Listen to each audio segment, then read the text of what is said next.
Okay, and how long were you a Mason for? 9 years. And how high up did you go?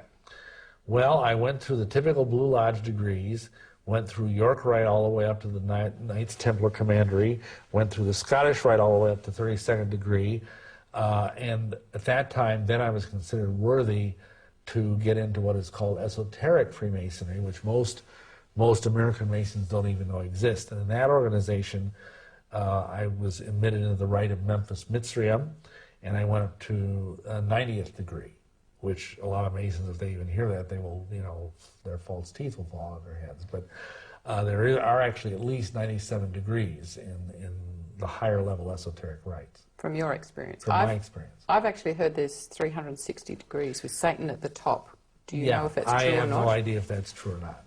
I have heard that too, but for my information, I can only speak to that there's 90. Right. And were you surprised when you found that there were more than 33 degrees? No, not really. See, here's how this works. When I went through the Masonic rituals, I had the spirit guides in my ear whispering things, telling me to do things, telling me to answer certain things in certain ways.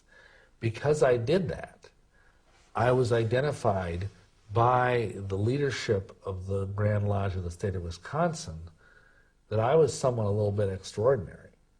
And the spirit guides kept prompting me with these things. And I knew, before I was even asked, that there was a Rite of Memphis Mizraim because the spirit guides told me so. Wow.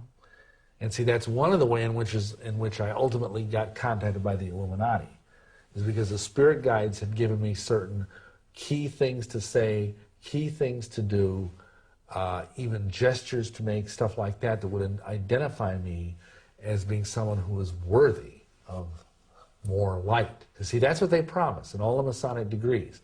They say, you get light, you get further light, you get more light. And of course, where does this light come from? Well, if you read the writings of the Masonic leaders, that comes from Lucifer. And how many Masons know that? Maybe 1 in 1,000. Wow. The rest are just like cannon fodder. Mm-hmm. They're there to be spiritually drained, spiritually vampirized, financially drained, because Masonry sucks a lot of money out of you. But most of them don't have a clue unless they bothered to toddle upstairs and read the books that are in their own Masonic libraries, like I did. Okay, thank you. You say that to advance into serious Satanism beyond the Church of Satan level, it would be necessary to complete 2 apparently paradoxical tasks. The first was to join the Order of Freemasons and become a Master Mason, and the other was to receive holy orders and become a Catholic priest. So how many Master Masons know that there are Satanists among them? I'd say probably the same figure I quoted earlier, 1 in 1,000. Right. I knew, just in Milwaukee, I knew at least 5 or 6 Masons that were involved in either witchcraft or Satanism. And one of them was he was a worshipful master. And he never, see, this is one thing people ask you, well, they say, in the higher degrees, is that where you get this stuff? No. This guy had never gotten past Master Mason, but he had worked his way through the chairs, as they say, and become even a worshipful master, which is like the head of the lodge, and was a very serious scholar of Manly P. Hall, who was, again, when he died I think he died in 1984, he was eulogized as the greatest Masonic philosopher of the 20th century. And this guy hated God. He hated religion with a passion. And I remember at one point, one year I went to the Grand Lodge meeting, because I was a lodge officer, and on the floor was a debate as to whether or not we should remove the oaths because they were offensive to some Christians. And this guy got up and just railed on the Christian church and just went on and on. We sure don't let these bleepity bleep Christians tell us how to run. I mean, this is older than Christianity. This is blah, blah. And he was just going on. And this guy was a very high-level esotericist.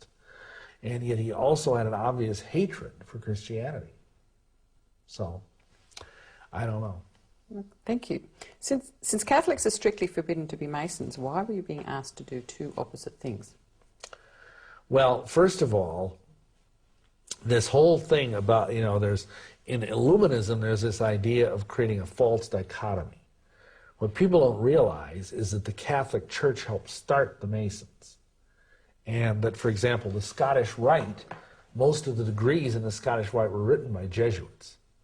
So even though there is this apparent antipathy between the Masons and the Catholics, to the point that up until John Paul II's reign, if you became a Mason, you were Roman Catholic, you were de facto excommunicated, just like that. But actually it's all a sham, because most of the high level of people in the Vatican are all Freemasons, and many of the people that are Freemasons are Catholics. Why do they have the sham? What do they get out of that? Well, originally, you see, it's like the old Hegelian idea, which he actually got from the Illuminati, of thesis, antithesis, synthesis. You have two opposing things, and they fight, and they come together, and they create a, and in this case, the idea would be to create a one-world religion out of these two opposites. The two things come together, and they merge. And that's actually happening right now before our very eyes. Because, for example, I don't know this, but I have serious reason to believe that the new Pope is in fact a Freemason. The old Pope who just died was a Freemason. The Pope before him was a Freemason. How do you know that? The Pope that? before him was not only a Freemason, but a Rosicrucian. How do you know that? Well, the Angelo Roncalli, who was John the 23rd, he was a member of a very high-level Rosicrucian Masonic order. There are records to that effect, and that's been documented in a book called The Broken Cross. I forget the author, but you can look it up on the internet, I'm sure. Paul VI created, he enlarged the College of Cardinals. And just by coincidence, almost all the cardinals, he took archbishops and made them cardinals. That's what the Pope does. Almost every one of those cardinals, those new cardinals, were Freemasons. Now, by inference, we can assume that he was probably a Freemason, but that's only circumstantial. When John Paul II was shot, he gave the Grand Masonic Hailing Sign of Distress. Oh, okay. Which is what Masons do when they're in dire straits. Also, John Paul II is the Pope who issued the bull, which is what, like a papal decree, it's called a papal bull, that basically removed the ban on Freemasonry. Oh, okay. Which is also somewhat telling.